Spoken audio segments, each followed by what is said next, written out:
Hello my angels and welcome back to the channel. Today's video is going to be about my weight loss part 1. I am going to be putting a trigger warning out because I'm talking about surgeons, dietitians, psychiatrists and GPs. So if you are triggered by anything like that, please do not watch this video. And let's get on with it. So I started my journey in August of 2021. I went to my GP and said that I was not very happy with myself, with my weight. So obviously the GP took my weight and height and blood pressure and came back that I was in a very high risk of going into heart failure and stuff like that.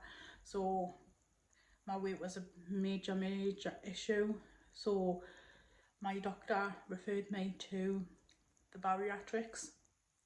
So if you guys didn't know what bariatrics are, it is a weight loss management within the NHS.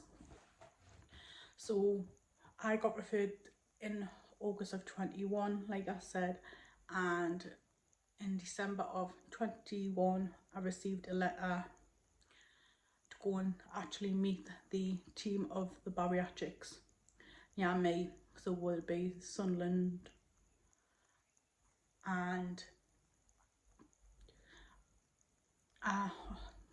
January of last year, 2022, I went to see the bariatric team and they done my weight, blood pressure and height. Obviously you would be talking to the nurse, bariatric nurse, tell them all the health issues that you've got and stuff like that, and obviously what I was going through at the time. So that was my first appointment, and also on that same day I had to see the dietitian straight after my bariatric nurse appointment. So I seen the dietitian straight after and basically tell the dietitian what I ate.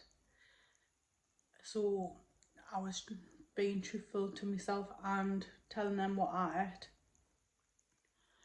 So obviously about 2 months later I ended up getting a phone call off the dietitian admins saying that you have to attend diet sessions within the Sunderland hospital, but mine was on a Zoom call. So I had like these sessions were all over on a Zoom video. So from May to July I had 6 sessions of every 2 weeks, and had done them. This is basically telling you like what you should be eating, what dairy you should be eating, what protein, fibre, all your vegetables and stuff like that, fruit, how much sugar's in stuff. It's basically telling you a lot, and it's more in depth to that.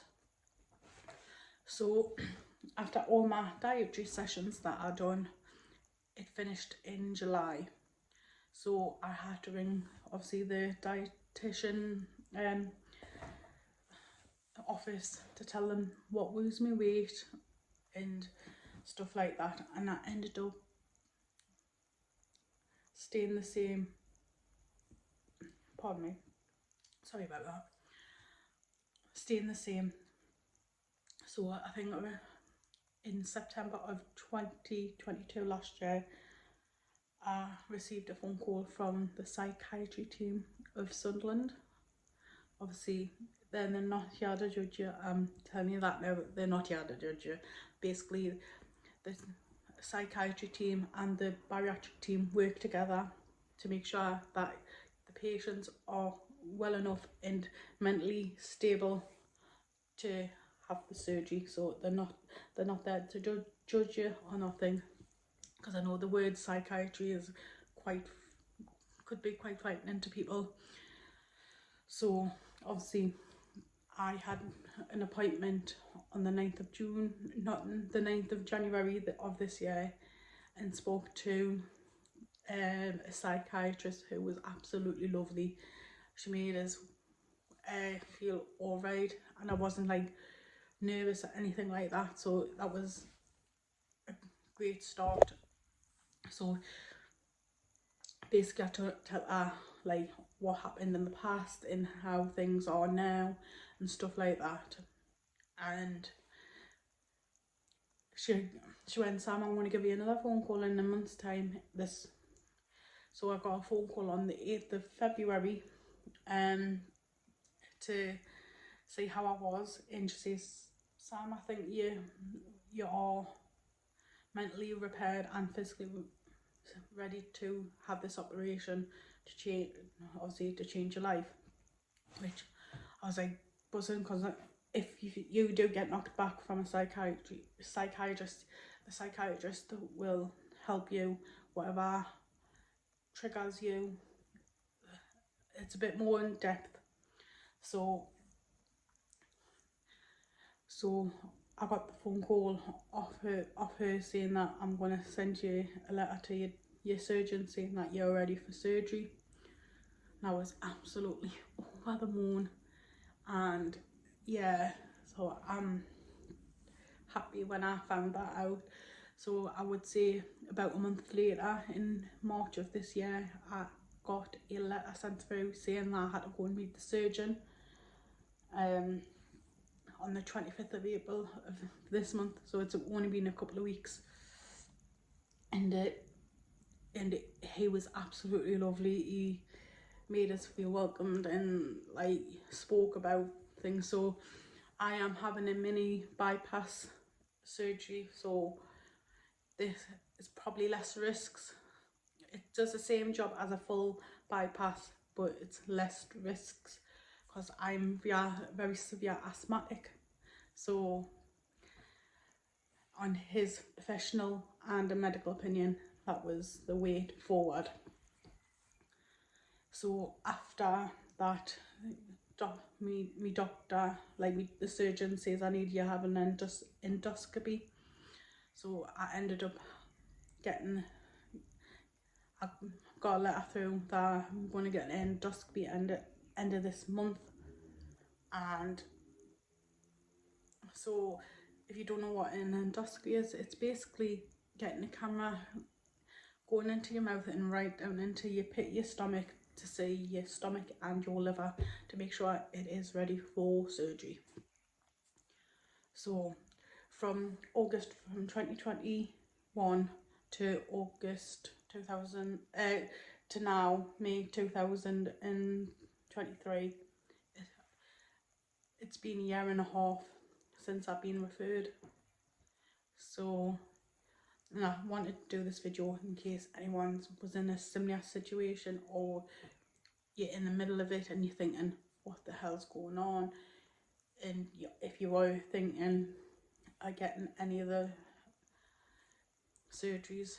So yeah, so there is different types of surgeries. The three main ones are the gastric sleeve, the gastric bypass and the gastric mini bypass.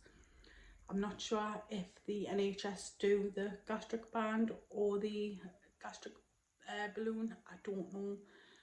You might have to speak to your local hospital about that. But I wanted to actually come on and explain my experiences. Like I said, these are my experiences. I went off what's happened to me. People might have a whole different situation that was going on, but this is like my opinion. And yeah, but if you like any of my videos, or if you want to see another upload, click that subscribe button. And if you want to be notified about any of my uploads, just press the bell If you like any of my videos, give it a like and a comment, and I shall see you in the next videos. Bye, angels.